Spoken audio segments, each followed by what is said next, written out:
Satu lagi, silakan. Assalamualaikum Ustaz. Waalaikumsalam. Maaf, saya mau tanya untuk mengenai sibling rivalry. Jadi kebetulan jarak anaknya cukup dekat. 23 bulan. Oh, 23 bulan ya. Jadi ketika kami merasakannya sudah dengan kelembutan dan sudah melibatkan dari awal kehamilan adiknya tuh untuk si kakak tuh involve. Tapi mungkin ada juga yang kami mungkin miss ketika kalau evaluasi dari kami adalah karena ketika saya hamil sudah mulai besar itu ada intervensi dari eyangnya, udah kasihan capek, ayo nginep di rumah eyang gitu.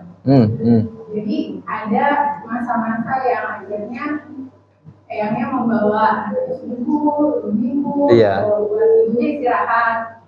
Begitu pula ketika bayinya lahir. Dan ketika di rumah sakit pun dia sama eyangnya terus begitu. Ya banyak yang dibawa sama eyang. Apakah itu yang menjadi secara tidak langsung kita merasanya kalau ayahnya menyayangi, gitu dia juga happy, dia pergi-pergi terus. Kalau ini kan dengan bayi kita nggak keluar kan? Saat itu kita berpikirnya, oh dia sudah happy nih sama ayahnya, gitu ya dalam asuhan ayahnya, walaupun itu yang cuma seminggu gitu ya Ustaz. Cuma semakin besar ke sini, ketika sekarang usianya 8 dan 6 tahun, dia semakin merasa yang kayak apa-apa kalau adiknya tuh nggak mau kalah, aku juga bisa. Jadi padahal kayak adiknya masih lagi belajar baca gitu, kita puji, oh good job gitu.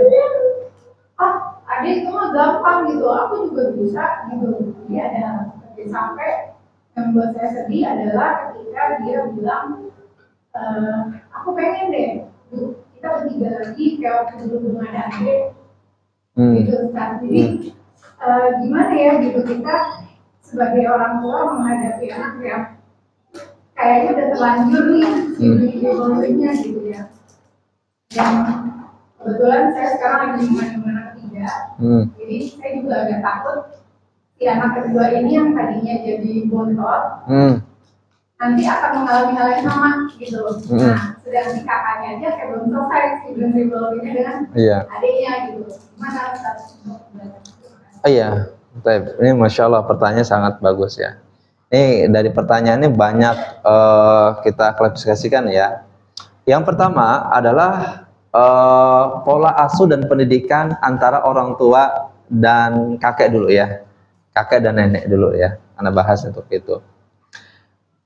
Berkaitan tentang pola asuh orang tua dan kakek nenek itu berbeda. Pola pendidikannya pasti berbeda. Kalau ayah dan ibunya insya Allah memberikan edukasi. Tapi kalau kakek dan neneknya kebanyakan tidak terlalu memberikan edukasi. Dan bahkan berbenturan pola asuh orang tua dengan kakek dan neneknya. Itu yang pertama. Yang kedua, kasih sayang untuk ayah dan ibu itu memberikan edukasi. Tetapi pola kasih sayang kakek dan nenek kurang tepat untuk memberikan edukasi. Ya, contoh, kalau misalkan kita sebagai orang tua untuk anak-anak kita, kalau anak meminta sesuatu kan kita harus ada nilai edukasinya kan. Boleh minta sesuatu, cuman harus seperti ini, seperti ini. Dan lain sebagainya. Tujuan untuk mendidik. Tetapi kalau kakek dan nenek, apa yang diinginkan oleh cucunya, dibelikan apa aja. Udah belikan satu, diberikan lagi. Belikan satu, berikan lagi. Udah pengen ke sini, dibawa ke sini, jalan sana ke sini. Yang penting anaknya happy. Betul. Ingat, memberikan pendidikan untuk anak itu senang, happy, belum tentu mendidik. Justru itu nanti orang tuanya yang kelabakan di rumah. Gitu. Karena kenapa? Karena udah pola asuhnya berbeda. Bagaimana cara menyikapinya? Cara menyikapinya adalah antara orang tua, kakek dan neneknya harus sevisi dan misi dalam mendidik anak. Duduk bareng, musyawarah, diobrolkan. Nah, kita sebagai orang tua harus seperti ini, kemudian dilakukan oleh kakek dan nenek harus seperti ini. Itu. Kemudian yang kedua adalah ketika misalkan anak-anak itu bersama kakek dan neneknya sedang bersamai dan lain sebagainya, itu orang tua jangan nggak luput juga untuk bisa mengontrol dan mengevaluasi gitu, sehingga jangan sampai loss begitu saja sehingga nanti dampaknya nggak bagus untuk anak-anak, untuk perkembangan pendidikannya. Jadi intinya adalah satukan visi dan misi di dalam mendidik antara orang tua dan kakek dan neneknya untuk anak-anak. Kemudian yang selanjutnya, bagaimanakah kalau misalkan ada permasalahan antara anak jenjang umur gitu mereka ya, dan bahkan ibu, ketika seorang ibu dan ayah baru mempunyai satu anak, kemudian kemudian melahirkan anak yang kedua, secara karakteristik anak yang pertama itu akan berubah secara psikologisnya. Gitu. Yang pertama, anak yang pertama itu merasa ingin disayang dan diperhatikan. Yang kedua ada sedikit merengeknya, merengek-rengek dan lain sebagainya.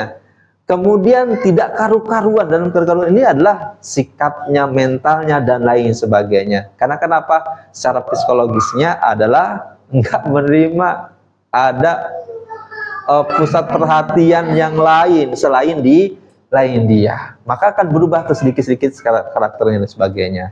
Nah, maka ketika kita punya anak 1, 2, 3 dan termasuk di sini ada istri anak ya. Di bawah ini anak-anak gitu. Anak punya anak 4. 1, 2, 1 laki-laki, Iwan, yang kedua perempuan, 3 dan keempat ini yang keempat ini yang paling kecil gitu. Nah, apa yang kita lakukan? Yang kita lakukan itu adalah tadi kita harus kompak memberikan perhatiannya. Nah, ketika ibunya sedang hamil ataupun sedang melahirkan, tentu kan fokus kan dengan bayi yang baru lahir. Nah, maka sosok suami yang menjadi pusat perhatian untuk anak-anaknya. Misalkan dengan suaminya dibawa kemana, dialihkan untuk ini dan lain sebagainya. Tapi kalau suami tidak punya sifat perhatian dan lain sebagainya, maka yang secara psikologisnya adalah bahwa ibu itu nggak sayang kepada saya. Suaminya support istrinya. Iya. Iya. Iya. Yang tepat itu emang dengan suami, ibu. Dengan suami. Karena kenapa? Karena suami dan istri adalah orang yang selalu bersama di rumahnya. Kalau kakek itu kan bukannya orang yang selalu berada di rumah, gitu. Dan yang kedua lagi adalah tadi yang pertama, pola asuh kakek dan neneknya berbeda dengan orang tuanya. Maka orang yang di samping kita suami itu yaitu tadi memberikan perhatian yang lebih, gitu, memberikan perhatian lebih dan sambil diberikan pengertian bahwa ibu sayang sama kakak dan ibu sedang fokus sedikit, tapi nanti kalau udah bersama adiknya sudah bobo, nanti sudah minum susu gitu kan, nanti sama kakak, nanti ngobrol sama kakak gitu. Nah, insya Allah lama-kelamaan juga akan bisa memahami dan lain sebagainya. Kemudian yang kedua adalah juga ketika membersamai ketika anak-anak itu bermain dengan kakak dan lain sebagainya. Ingat, berikan sugesti yang pertama. Pertama adalah sugesti tauhid. Sugesti tauhid itu adalah bahwa Allah itu maha tahu. Kalau kita bermain, nggak boleh saling menyakiti.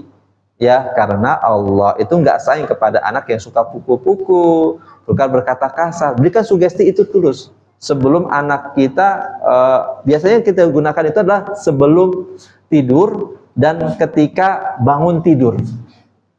Itu sugesti itu. Nanti akan diterap sendiri. Maka kalau kita lihat itu di Arab Saudi banyak anak-anak yang ketika umurnya usia dini, umur 2,5 tahun dan 3 tahun gitu, dia nih ada temannya, ada adiknya, ibu ini ada adiknya, mengambil barang kakaknya.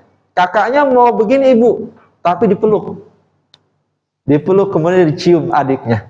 Kenapa bisa seperti itu? Karena pola pendidikan dan sugesti yang diberikan oleh anak-anaknya. Nah, seperti itu Bu, yang tadi mau mukul nggak jadi karena sudah dipraktekkan sama ibunya. sering dipraktekkan dan memberikan sugesti yang akhirnya mau dipukul nggak jadi sama dia. Ingat sugesti dari ayah dan ibu, akhirnya dipeluk, nggak mau dipukul.